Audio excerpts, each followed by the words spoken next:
हो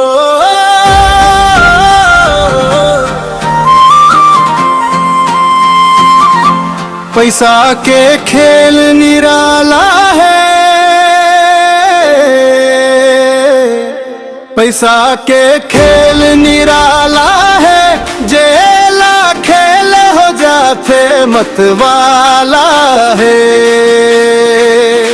पैसा के खेल निराला है, जेला खेल हो जाते मतवाला है। हाय पैसा, हाय पैसा, कहत कहत छूट जाही मोर परान।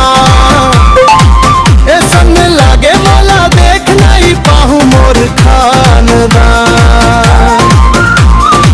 जिन दिन जेब हो जाते खाली, सबको हो जाते अनजान। कले चुप रही थे संगी साथी, कौन पूछे तोर हाल चाल।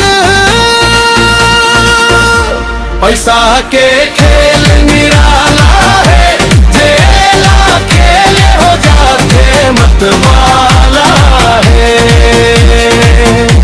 पैसा के खेल निराला है, जेला खेल हो जाते मतवाला है।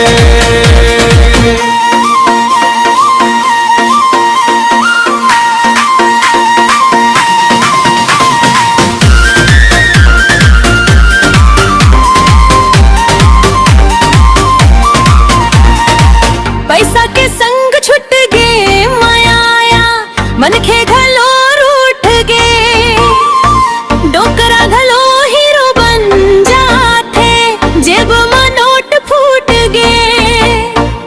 तुरते बदल जाते बोली चाली, सबको करते जय जयकार। बिन पैसा के का करो नाई, पूछे घर दुआर। पैसा के खेल निराला है, जेला खेल हो जाते मतवाला है।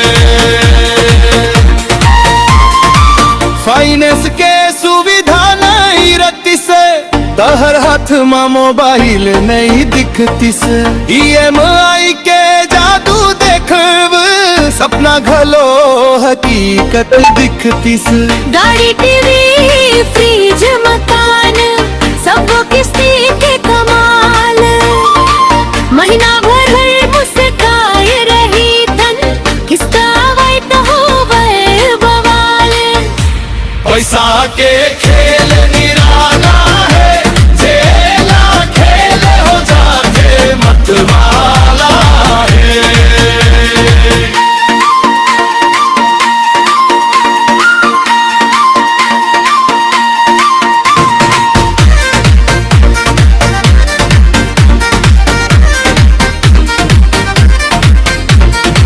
हे दुनिया माँ बिन पैसा के, मेल मुलाकात घलो अजब है।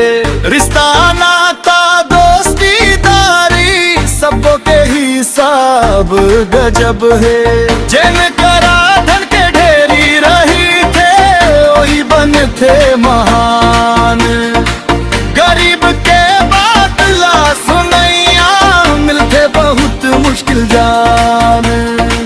पैसा भगवान नहीं होवे, फिर भगवान ले कम नहीं है। सुख दुख के बाजार भीतर, एक चलत धर्म नहीं है।